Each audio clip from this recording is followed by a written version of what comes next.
आनुवंशिकता हा पाठ शिकवत असताना या ठिकाणी सुचलेला आम्हाला एक उपक्रम आहे। आम्ही आता वर्ग पहिलीमधून एक छोटीशी मुलगी या ठिकाणी आणली आहे। ती आमच्या वर्गातील एका विद्यार्थ्याची बहीण आहे। तर ती कोणाची बहीण आहे यासाठी मी आता पाचवीच्या रत्नेश्वरला उभं केले। त्यांना आता ओळखायचं, हिचा चेहरा पाहून त्यांना ओळखायचे की ही कोणाची बहीण आहे। रत्नेश्वर शोध, सर्वांचे चेहरे बघ, तुला कोणासाठी दिसती बघ ती। बाकीचे सर्व हात खाली करा। कोण आहे? सीमा। सीमा म्हणून तू, सीमा तुझी बहीण आहे कधी? नाही, याला ओळखू आता नाही। थांबा थांबा थांबा, नाही ना, ज्यांना माहिती नाही। हा, अंजली उभा रे, सांग बरं बाई।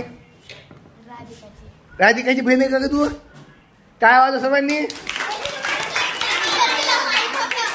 चला आता अंजलीला ओळख, सांग बरं तू कसं ओळखलं तुला, तुला कसं वाटते बरं? राधिका समोर ये समोर। ए थांबा ना, थांबा, आता आपण पाहू तर आता खरंच दोघीत काय साम्य का बघू। थांबा तिकडं। हा हा, दोघींचे डोळे बघा सेम आहेत का रे? हा, दोघीचा रंग सेम आहे का? थोडा राधिका थोडी गोरी, ही थोडी कमी गोरी आहे, पण जवळपास दोघीचं नाक सेम आहे बघा। ए नाक सेम आहे, दोघी हात पुढे करा। आणि दोघीची केस बघा सेम वाढले। हा हा, चला छान। बघा एक वर्गात दुसरीची मुलगी आपल्या समोर आलेली आहे। मी सूरजला म्हणतो, सूरज तू हिचा चेहरा बघायचा आणि आपल्या वर्गात हिचा कोण भाऊ बहीण आहे का तू सांग। सर्वांचे चेहरे बघ, सर्वांचे चेहरे बघा। तू बघायचे तर बाकीच्यांना माहीत असं माहीत नाही, कारण तू या गावचा नाहीये, म्हणून आम्ही तुला उभं केलेले की ती आता कोणाची बहीण आहे तुला शोधायचंय। तुझं फक्त नाव सांग आम्हाला। अस्मिता। अस्मिता, हा ठीक आहे। तुझं आडनाव सांगू नको आम्हाला मुद्दाम। हा हा, आता आम्ही आमचा सूरज हा जासूस आहे, आता ते शोधून काढणार आहे तुझा कोण भाऊ का बहीण आहे बघू आपण। अपूर्वाची बहीण आहे का ती? वा, टाळ्या वाजवा सर्वांनी। हा, इकडे अपूर्वा, इकडे ए, हा इकडे अपूर्वा समोर ये। अरे थांबा रे, आता बघा इकडं, ही आहे बघा अपूर्वाची बहीण। तुझं नाव काय? अस्मिता। अस्मिता जाधव ना? आणि ही अपूर्वा जाधव। बाई बघा रे, दोघीचा चेहरा बघा, सांगा बरं काय सेम आहे दोघीचं? नाक सेम आहे बघा, नाक। हो हो, थोडं थोडं सेम वाटतंय मला। जाता बघू, जाता हसा हसा हसा। हा केस ए, हा बरं ठीक आहे चला। नंतर बघा ही छोटी मुलगी आलेली आहे, हिचं नाव आहे, नाव सांगत तुम्हाला।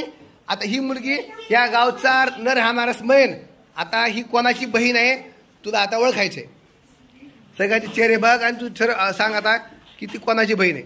बाकी कोणी सांगू नका त्याला।